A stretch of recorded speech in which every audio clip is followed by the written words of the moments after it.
Now I want to get to the most important story of the night. And you notice all week we've been covering this. We've been talking about vaccines. We've had multiple medical doctors on, Andrew Wakefield, Dr. Sherry Tenpenny, and others, to go over the fact this is a premeditated eugenics operation to implant the population with soft kill cancer viruses, amongst other programs, including reduced fertility and outright sterilization.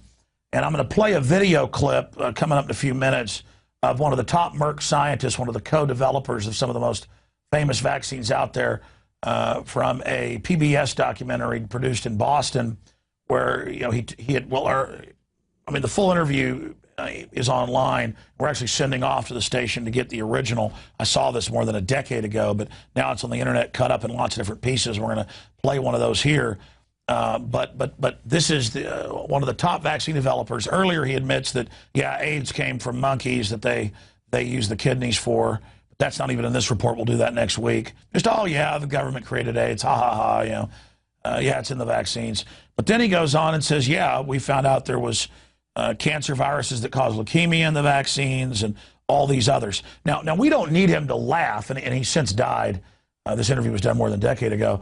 Laugh about it to know that this is true. I have New Scientist, the rest of it, admitting this. But that's why breast cancer has tripled since 1980. That's why, in general, most types of cancers have doubled in the last decade. So most of that growth is just in the last 10 years. That's why we're having all these autoimmune responses in the pancreas and the brain, and the increase of autism, and, of course, things like diabetes. I mean, here's the UK government with UN numbers breaking it down. You notice that the most vaccinated countries in the world are Australia, New Zealand, and North America, and they have the highest cancer rates in the world. And then right beneath that, Europe is a close third behind the Britannic nations. That's really what the U.S., Canada, England, Australia, New Zealand are, as globalist commonwealths.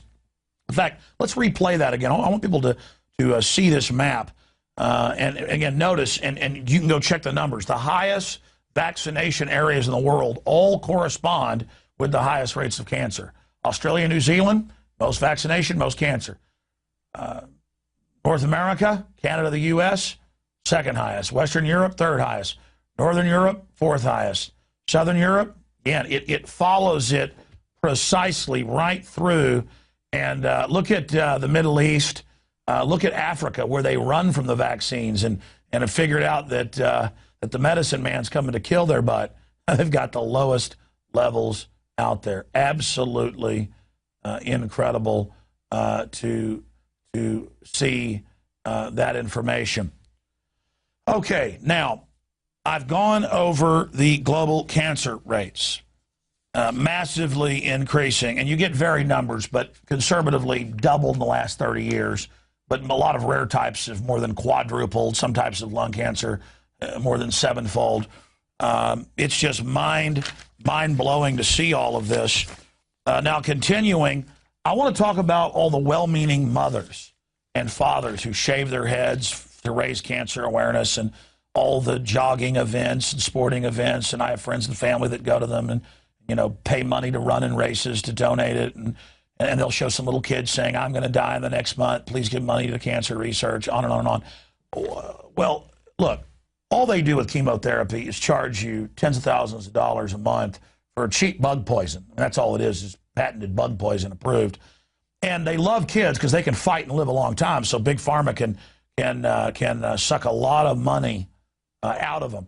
Instead of just being useful idiots for the New World Order, how about we talk about why breast cancer's tripled, or why this is becoming so epidemic worldwide, but especially in the West?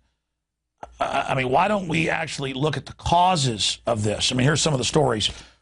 Teams across the country lace up for pediatric cancer. 46 mothers shave their heads for childhood cancer awareness. Young Nuggets fan inspired others during valiant cancer fight. Race teams run for pediatric cancer. Well, let's just go over now some of the causes. 60 lab studies now confirm cancer link to a vaccine you probably had as a child. That, of course, is the polio shot. And by the way, it's still in there. Here's another one, science. Polio vaccine linked to cancer. And that's New Scientist, you name it, all reporting on that. Now let's look at some of the others. Here's London Guardian. Fluoride water causes cancer. Boys at risk for bone tumors. Yeah, 7-fold increase in boys, 3-fold in girls. Shock research reveals. That's been out since the 30s. It's not shock research. Study links fluoride to bone cancer in mid. WebMD. On and on and on. So they've been adding this to the water, along with hundreds of other chemicals, in the cover name of fluoride. You see, how about instead of giving money to the big pharma companies that basically use the cancer research systems as a way to suppress the real cures and treatments and to control the debate and research, instead of just being gullible and giving your little girl stuff in bisphenol A cups and giving people the GMO and all the lab studies that gives lab rats cancer and then drinking the sodium fluoride and giving them all the shots. How about you actually find out, instead of just going, man, let's find a cure, how about we find out what's causing it to begin with? It's like, let's find out a way, if an 18-wheeler runs over you and breaks, 50 bones, let's find a way to fix those bones quicker. How about we just find out why people are playing in interstate traffic? See what I'm saying? Instead of, hey, people are falling off 50-story buildings and dying, let's figure out how to make people bounce better and not die when they hit the bottom. How about we just don't jump off buildings? I mean, I'm just throwing some analogies out here, or parables right now, to try to get you to think. Why don't we talk about why it's increasing, why it's skyrocketing? Just so happens I have all these government documents we covered the last 2 nights here, where it's all engineered, where it's eugenics. Now, this is a long clip, and this is from a WGBH. I remember seeing this online a decade ago, and I can't dig up the original, but we're going to order it and figure out how to get a copy. Or if you have one, please send it to us. And of course, when this guy died in 2005, they praised him. This is from an online compilation where people basically cut it up. But it's Dr. Maurice Hilleman talking about how there was cancer viruses in the vaccines. You name it, all different types of cancers. Very powerful information. Stay with us. Well, I got an invitation from the Sister Kinney Foundation, which was the opposing foundation, and that was the live virus. Oh, right. Yeah, they had jumped on Saban's bandwagon. And they had asked me to come down and give a talk at the Sister Kinney Foundation meeting. And I said, it was an international meeting. I thought, God, what am I going to talk about? I know what I'm going to do. I'm going to talk about the detection of non-detectable viruses as a topic. So now I got to have something, that's going to attract attention. So I thought, gee, that damn SB40. I mean, that vacuolating agent that we have. I'm going to just pick that particular one. That virus has got to be in vaccines. And it's got to be in Saban's vaccine, so I quickly tested it. Sure enough, it was in there. And I'll be damned. So now, so I go ahead and... So you just took stocks of Saban's vaccine off the shelf here at Merck? Yeah, well, it had not been made at Merck. It was made at Merck. You were making it for Saban at this point? Yeah, it was made before I came. Yeah, but at this point, Saban is still just doing these massive field trials? Okay. In Russia and so forth. So I go down, I talked about the detection of non-detectable viruses. I told Albert... But at this point, Saban is still just doing these massive field trials? Okay. In Russia and so forth. So I go down... I talked about the detection of non-detectable viruses. I told Albert, I said, listen, Albert, I said, you and I are good friends. But I said, I'm going to go down there and you're going to get upset. But I'm going to talk about a virus that's in your vaccine. Now, you're going to get rid of the virus. Don't worry about it. You're going to get rid of it. But, so of course, Albert was very upset with me. What did he say?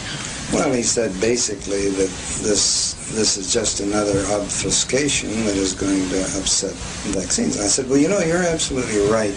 But I said, we have a new era here. We have a new era of a detection. And the important thing is to get rid of these viruses. Why would he call it an obfuscation if it was a virus that was contaminating the vaccine? Because, there are 40 different viruses in these vaccines anyway that we were inactivating. And... But you weren't inactivating his, though. That's correct. No, that's right. But yellow fever vaccine had leukemia virus in it, and This is in the days of very crude science. So anyway, I went down and talked to him, and I said, well, why are you concerned about it? I said, well, I'll tell you what. I said, I have a feeling in my bones that this virus is different. I don't know why to tell you this, but I've been around biology a long time. I just think this virus may have some long-term effects. And he said, what? I said, well, cancer. I love it. I love it. Go ahead. No.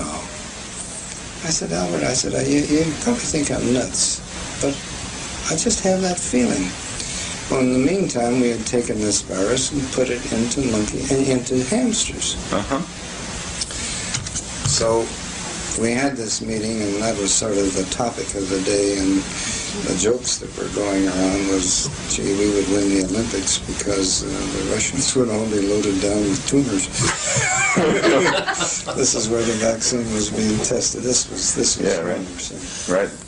So, and it really destroyed the meeting. You know, it was a big international. Yeah, right. So it was sort of a topic. No. Why didn't this get out in the press? Well, I guess it did. I don't remember. We had no press release on it. Obviously, you don't go out. This is a scientific affair within the scientific community. Again, I saw this a decade ago online, and it's since been grabbed and chopped up. We're going to try to get the original from WGBH Public Television, Boston, of Dr. Maurice Hilleman. This is from several decades ago, but I saw it online when video was first becoming popular on the web, and that's what people have gotten off the web and cut up. That's why the quality is so low. Early video streaming on the web was more like a slideshow, as you know. But this video clip's been getting more attention again lately. But I just want to remind you, in fact, here it is right here. I had it down here. You can go to, if you give me a document cam shot. Again, you can find thousands of mainstream news articles. Here's New Scientist with the headline, Science Polio Vaccine Linked to Cancer, SV40. It's just interesting to see the guy sitting there making jokes about all of this. And then earlier in the interview, he talks about HIV from monkeys they use for vaccines. And it was being tested in Russia and it was killing Russians, so what? And it really gives you a mindset into these people. Because as he said, we didn't even bother to warn anybody. Just screw it. Why warn anybody?